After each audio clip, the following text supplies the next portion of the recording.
안녕하세요 여러분. 산까지 TV의 최한순입니다. 그동안 잘 지내셨죠?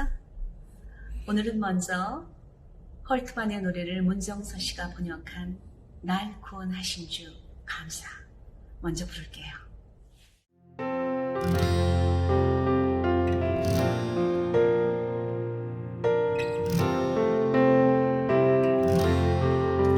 날 구원하신 주 감사, 모든 것 주신 감사. 지난 추억이 내 감사, 주 내 곁에 계시네. 향기로운 봄철의 감사, 외로운 가을날 감사. 사라진 눈물도 감사, 나의 영혼 평안에 응답하신 기도 감사, 거절하신 것 감사. 헤쳐나온 풍랑 감사, 모든 것 채우시네.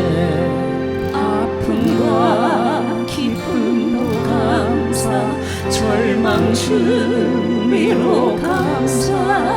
중량 못할 은혜 감사, 크신 사랑 감사해.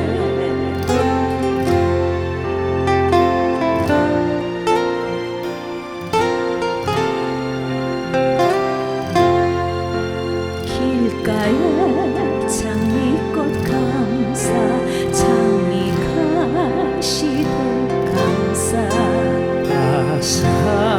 따스한 가정, 희망 주신 것 감사. 기쁨과 슬픔도 감사, 하늘 평안을 감사. 내일의 희망을 감사, 영원토록 감사해. 구원을 주신 주 감사, 회복 주신 주 감사. 매 순간 평안을 감사, 삶을 드려 감사해.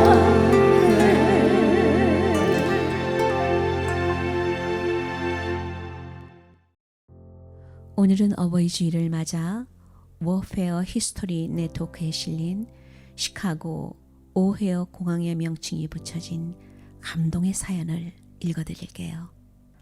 첫 번째 이야기가 이렇게 시작됩니다. 아주 오래전의 일로 알 카포네가 사실상 시카고를 소유하고 있었을 때의 이야기였는데요.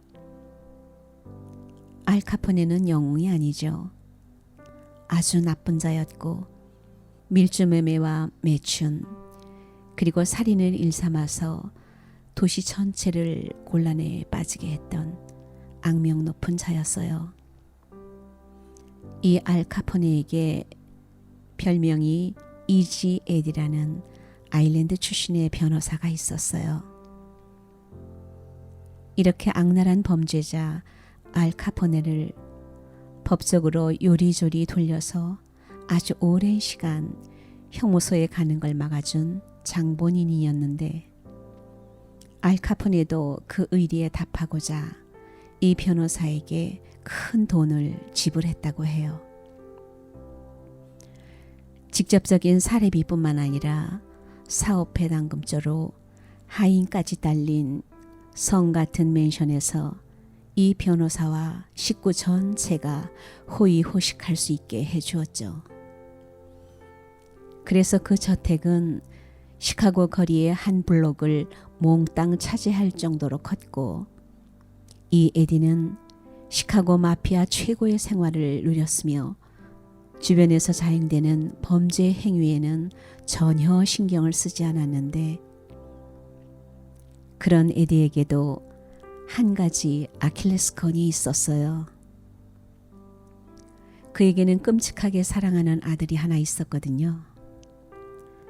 에디는 이 어린 아들이 옷이나 자동차를 포함해 인류 교육 같은 모든 면에서 최고를 누릴 수 있도록 했지요. 안 되는 게 없었고 돈은 전혀 문제가 되지 않았으니까요. 그런데 그런 모든 것을 넘어 여전히 해결할 수 없는 문제가 하나 있었어요. 에디는 아들이 자기처럼 더러운 삶을 살지 않고 좀 더 훌륭한 인물이 되기를 원했던 거예요. 그래서 그는 자신은 조직범죄에 관여하고 있음에도 불구하고 에비덴자로서 아들에게 옳고 그름을 가르치려고 했는데, 이런 에디가 사랑하는 아들에게 가장 물려주고 싶었지만 그로서는 불가능했던 인생의 두 가지가 있었어요. 하나는 깨끗하게 빛나는 가문의 이름과 또 하나는 아버지로서 좋은 모범이 되는 거였어요. 그래서 어느 날 아주 어려운 결정을 내렸지요. 시카고 당국에 알 카포네의 죄를 모조리 고발하고 이제까지 저지른 자신의 잘못을 고백해서 그 더러운 이름을 벗어 던져버린다는 거였는데, 이렇게 마피아 두목을 고발하면 반드시 치러야 할 대가가 있을 걸 알면서도 결국 에디는 증언을 하고 말았어요. 아들에게 깨끗한 이름을 남겨주는 것이 끝도 한도 없이 줄 수 있는 돈보다 훨씬 더 중요했으니까요. 그래서 사법 당국을 찾아가 알 카포네의 범죄 사실을 다 진술했고, 이것으로 더럽혀진 자신의 이름도 깨끗이 할 뿐만 아니라 사랑하는 아들에게 정의감을 심어주려 했는데, 에디는 이 증언의 대가가 얼마나 클지도 알았지만 그 무엇보다도 아들에게 모범이 되고 싶어 했고 아들에게 그것을 유산으로 남겨주고자 했던 것이죠. 이 에디의 증언과 자료 덕분에 당국은 오랫동안 잡지 못했던 범죄 조직의 수괴를 탈세로 걸어 구속할 수 있었고, 시카고는 드디어 안전한 도시가 되었어요. 하지만 그 해가 끝나기 전에 변호사 이지 에디는 시외각의 외딴 거리에서 총알 세례를 받고 생을 마감하게 되었어요. 그는 결국 자신의 인생에서 가장 큰 대가를 지불하고서야 아들에게 크고 위대한 선물을 남길 수 있었죠. 당시 사건 현장에서 경찰은 몇 가지 물건을 발견했고, 에디의 주머니 속에 묵주와 십자가와 종교적인 메달과 함께 잡지에서 오려낸 시 한 귀절이 나왔는데, 그 시는 이런 내용이었어요. 인생의 시계는 한 번밖에 감을 수 없다네. 아무에게도 이 시계를 언제 멈추라고 할 능력은 없다는 것을. 지금이야말로 당신이 소유한 유일한 시간, 살고 사랑하고 힘써 일하세. 인생은 어느덧 끝나버리고 당신의 믿음은 갈 자리를 잃고 말리니. 그리고 두 번째 이야기가 이어집니다. 제2차 세계대전은 수많은 영웅을 탄생시켰는데 그 가운데 한 사람이 부치 오헤어였어요. 전투기 조종사로 남태평양 렉싱턴이라는 항공모함에 배치되었고, 어느 날 그가 속한 전체 비행중대가 임무 수행 명령을 받았죠. 이륙한 후에야 오헤어는 연료 계기판을 보고 정비사가 연료를 꽉 채우지 않았다는 것을 알게 되었고, 임무를 마친 후 모함으로 돌아올 연료가 충분하지 않다는 걸 안 편대장은 그에게 항공모함으로 돌아가라고 지시했어요. 내키지는 않았지만 편대에서 이탈해 기술을 모함으로 돌렸는데 한참 돌아가고 있던 중에 뭔가를 발견하고 피가 얼어붙는 듯한 느낌을 받았어요. 적국인 일본의 비행 중대가 저고도로 미국 함대를 향해 날아가고 있었는데 아군 전투기들을 모조리 출격해서 남아있는 게 없었으니 함대는 거의 무방비나 다름없던 상태였고 소속 편대에 연락을 해도 돌아갈 함대를 구할 시간도 없었어요. 심지어 함대에 위험이 닥치고 있다는 경고도 할 수 없을 정도로 긴급한 상황이어서 그가 할 수 있는 것은 한 가지뿐이었어요. 어떻게든 함대를 향하고 있는 일본 비행 중대의 기술을 돌리게 하는 거였는데 자신의 안위 같은 생각은 아예 제쳐두고 오헤어는 일본 비행 편대를 향해 하강했어요. 날개에 탑재한 50인치 기관포를 내뿜었고 기습에 놀란 적기를 한 대씩 차례로 공격했는데 적의 무너진 진영 사이를 누비며 탄알이 다 떨어질 때까지 될 수 있는 한 많은 적기의 총탄을 퍼부었고 수적인 열세를 아랑곳하지 않고 공격을 계속했어요.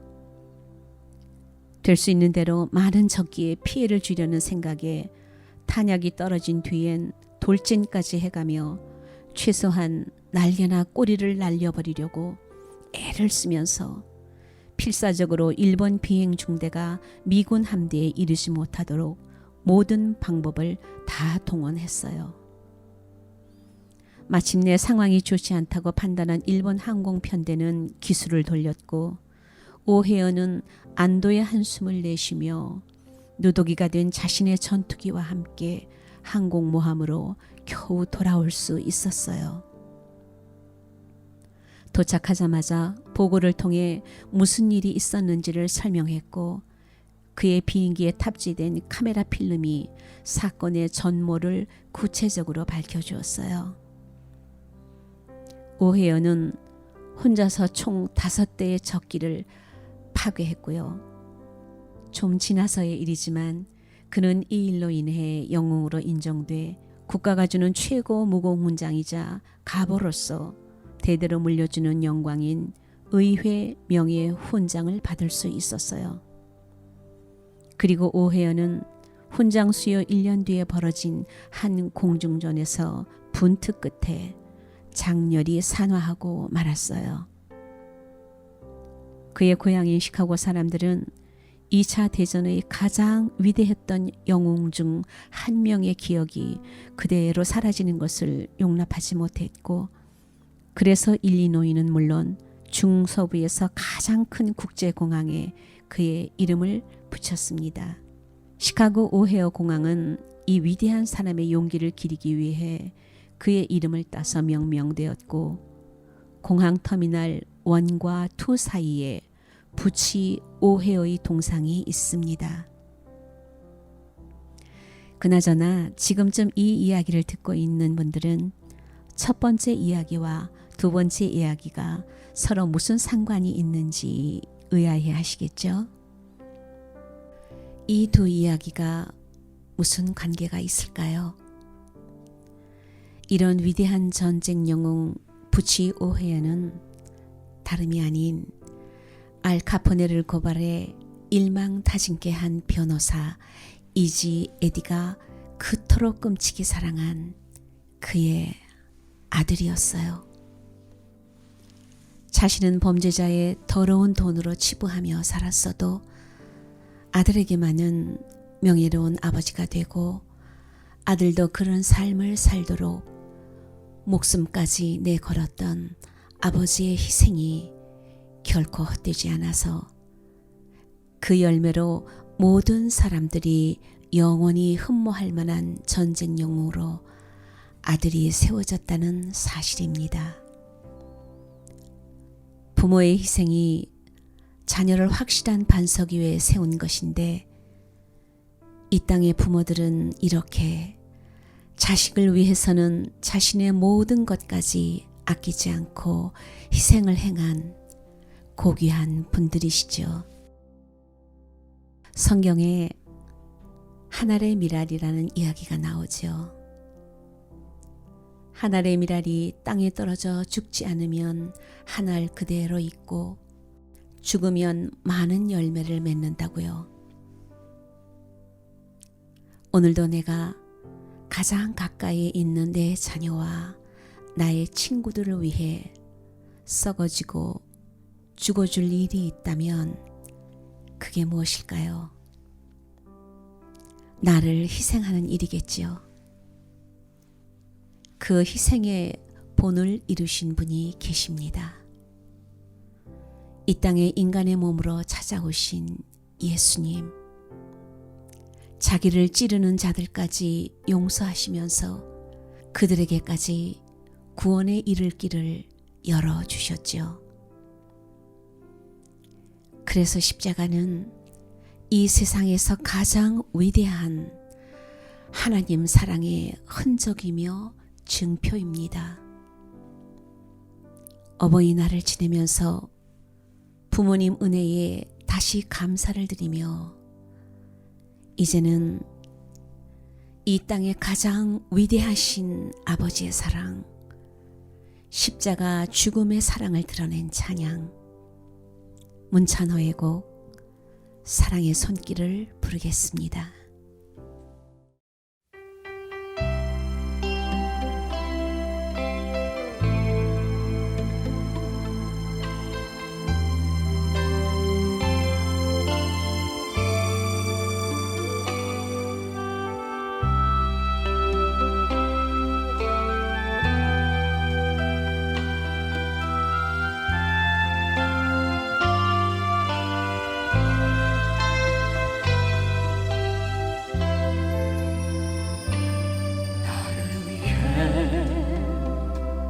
오신 주님, 나의 죄를 위하여서 유대 민족들에게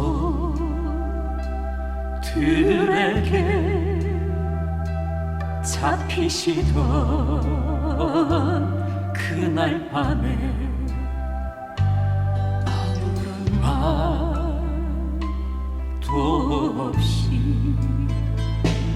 우리에게 사랑을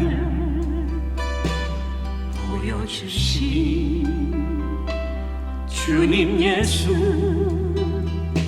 십자가를 지셨네. 그러나 언젠가 주님을 부인하며 원망하고 있을 때에 나에게 오셔서 사랑의 손길로 어루만지셨네.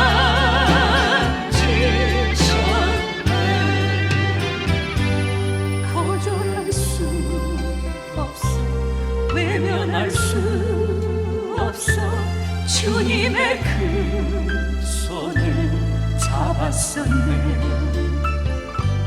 주님의 사랑에 뜨거운 눈물을 흘리고야 말았다네.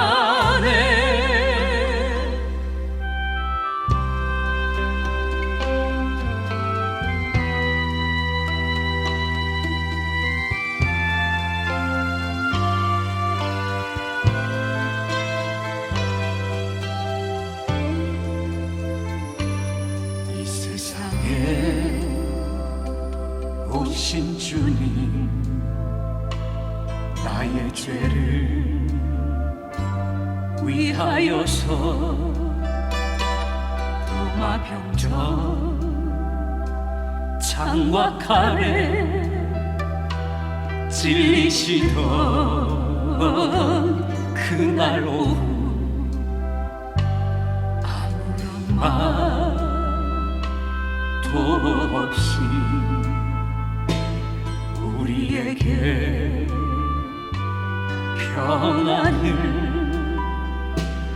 약속하신 주님 예수, 십자가에 못 박혔네. 그러나 언젠가 주님을 부인